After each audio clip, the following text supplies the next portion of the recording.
been about a month, but we are back with the KDLT Sports video blog. It's Groundhog Day as we shoot this. And once again, your Patriots, although it had been 10 years, but it just seems like they win a lot of the Super Bowls recently. Well, they're so there congrats. a lot. Yeah. They hadn't won since 2004.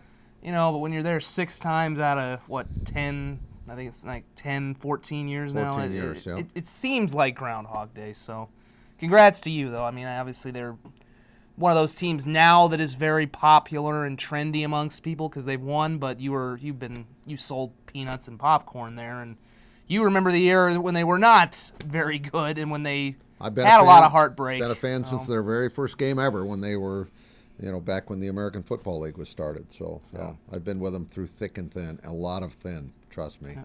Meanwhile, the Vikings fans and Chiefs fans like myself, we would just like to see one Super Bowl in our young lifetime. As you reminded me, you saw them win Super Bowl IV back when you had hair. Chiefs have won one, It came against the Vikings, though. Does it count? Wow. I'm just saying. All your cards and letters should go to Zach Borg. I feel your pain, Vikings fans. I haven't seen it either, so hopefully someday. Anyway, football season's over. It's basketball time now. And, like we said, it's Groundhog Day. Kind of fitting that, the Groundhog Day movie is on because it kind of seems like that's Augustana Basketball right now. Every day you look up and they're playing, they win. They're now 21-1. This is a team pretty much they have no seniors, so get used to this because they're going to be pretty good here for the next 2 years, assuming they stay healthy. This team looks like a legitimate contender to go pretty far into March. I don't think there's any question they certainly could. They've got a huge weekend coming up when they host Northern and Morehead State.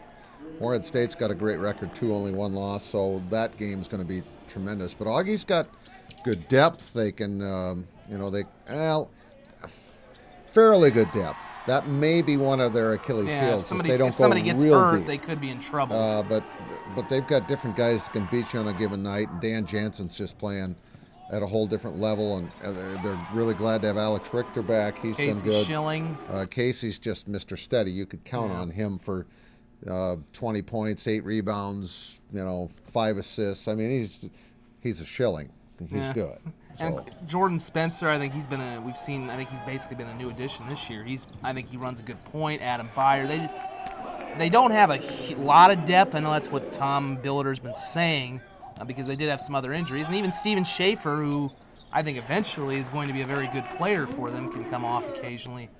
And Odegaard can shoot. Yeah, Odegaard. I mean, the guys they do have can play. So that's all you can really ask for. I mean, and like you said, big weekend coming up. Northern State, who is locally really the other NSIC threat. They're having a good year. They kind of actually... They're having a really good year, They did Augustana a favor, actually. They beat Mankato, which is going to help, obviously, Augie's hopes of maybe hosting the regional, which I think is we haven't seen the super regional rankings yet. And then Morehead, who's 24-1. I mean, this is could be a preview of the title game when we get to the tournament at the Pentagon. But again, just for a huge weekend, if they can win these two, I think they've got a very good chance to be hosting the regional at the arena. They certainly could, and again, they seem to have settled in nicely into their new home court at the arena, where most of their games are played. It looks more like their home than I thought it was going to. The court looks great. The big Augie logo on the court. They're getting some good crowds. They had about 4,000. Yeah. If they get the regional here, although I think it could be at the same time as the Summit League tournament, which would be kind of fun to navigate, maybe they take away the curtaining and you could see 6,000 people coming out if they're playing for a regional title.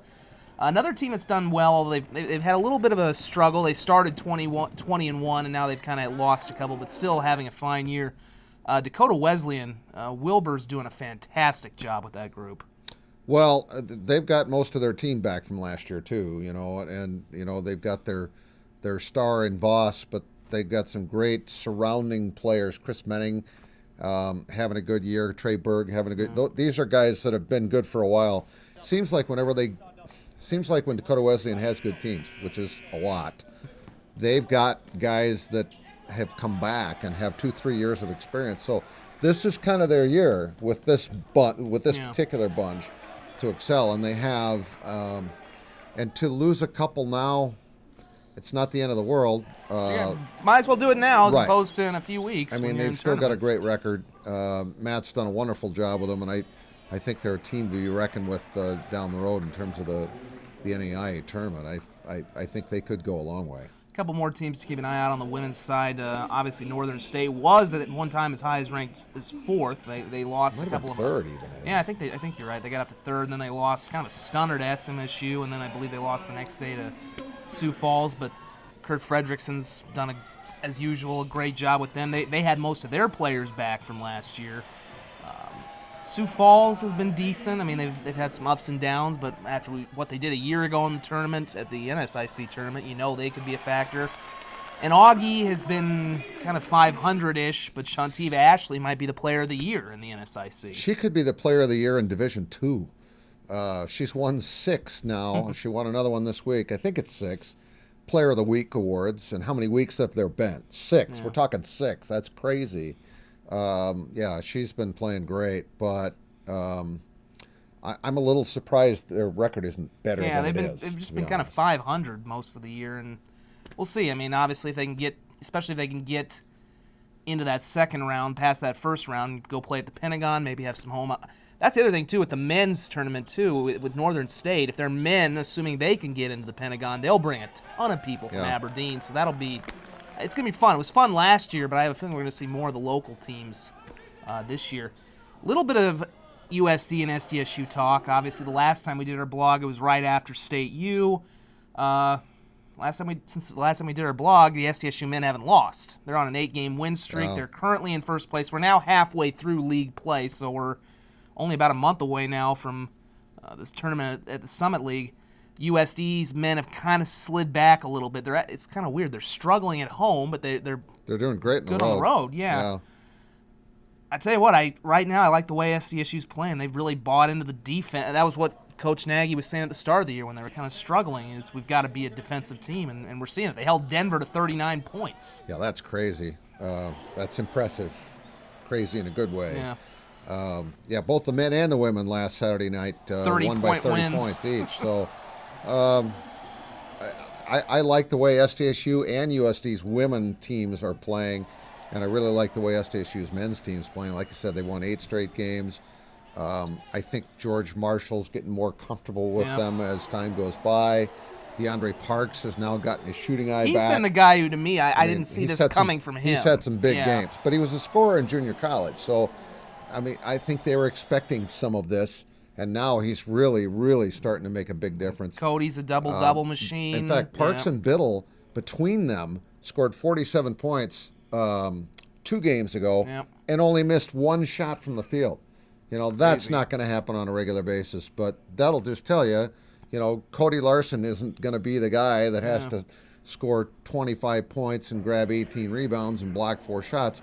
Cody, if he can score his 15, grab 10 boards, and have a few assists and a couple of block shots, and the other guys can do their part. Yeah, I really like the way Tellinghusen's playing. Tellinghusen's playing well, too. And he's a true freshman, so that's not easy. They are just killing people at Frost, too. I mean, they're 2 wins away from going unbeaten, which is kind of surprising because they barely beat Idaho. They barely beat North Dakota back when it was they're beating teams by like 15. I think USD was the closest, and they still beat them by 12. Right. They're just really they're playing really good basketball right now. You hope they're not peaking too soon, but they're certainly peaking at a much better time. They're getting better. And they're starting to do it on the road as well too. That win at Oral Roberts was huge, I think, for their confidence, and they're going to have a few more tough road games. They've got Fort Wayne this week and IUPUI. Really don't want to see Fort Wayne in the tournament because they're starting to get on a roll since they got blown away here a few days ago.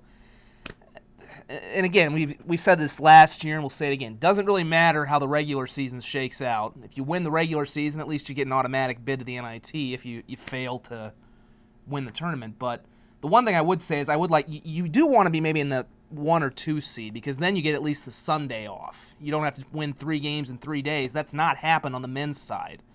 It happened with the women for USD last year, and as we look halfway at the standings now, not much has changed. USD is in first. SDSU is in second.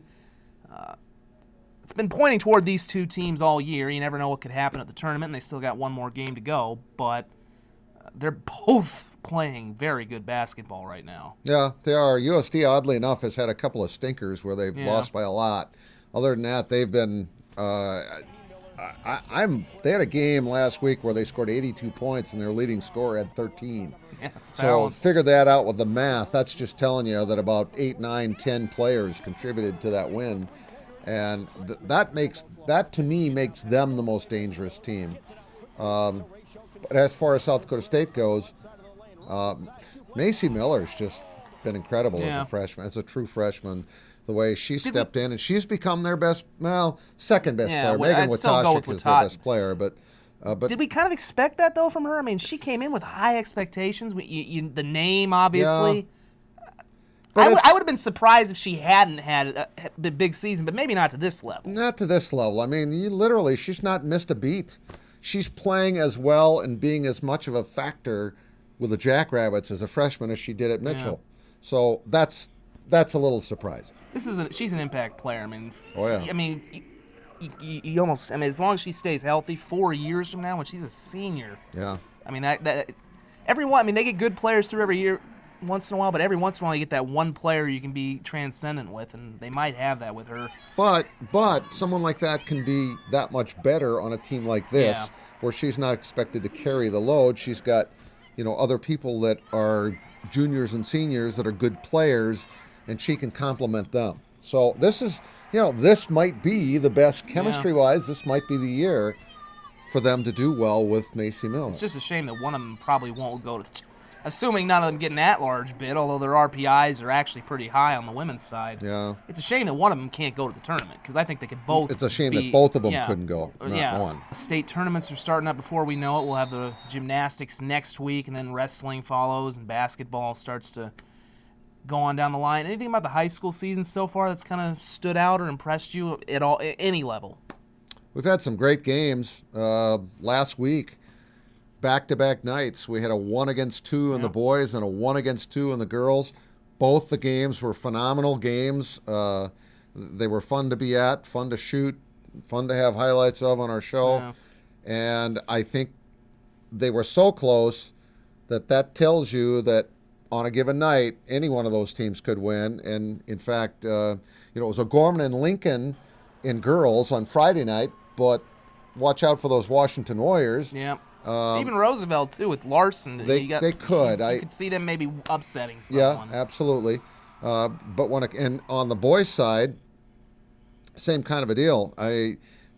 You just don't know who's going to turn out to be the best team at the end. Washington certainly ranked number 1.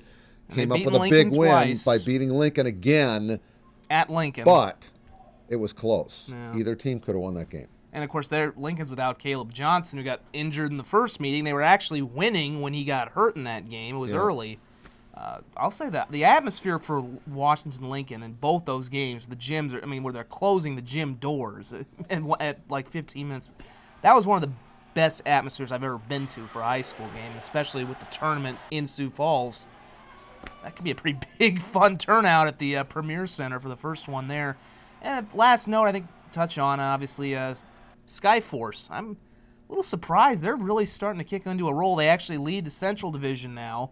And we did the same thing last time we talked about. They were losing a lot of players. Yeah. They seem to get better despite the fact they're losing these guys. Which makes no sense, because Tyler Johnson's I just thought he was kind of a diamond in the rough. And now he's playing well for the Heat. He's playing really well for the Heat. 13 points, 9 rebounds, some steals and blocks in their win over the Celtics on Sunday. Andre Dawkins just signed a second 10-day with the Celtics.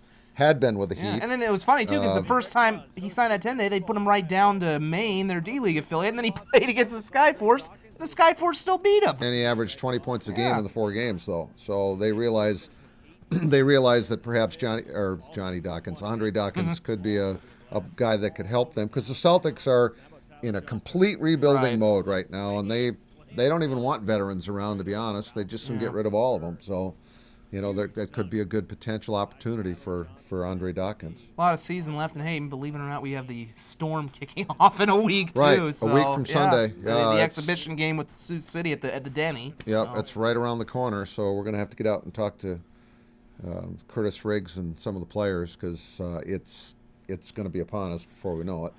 That's the way it always is. It always just comes upon you, these tournaments, everything, and Busy when time it of the year. hits, let's hope we keep seeing plenty of wins because this is as fun a basketball season as I can remember.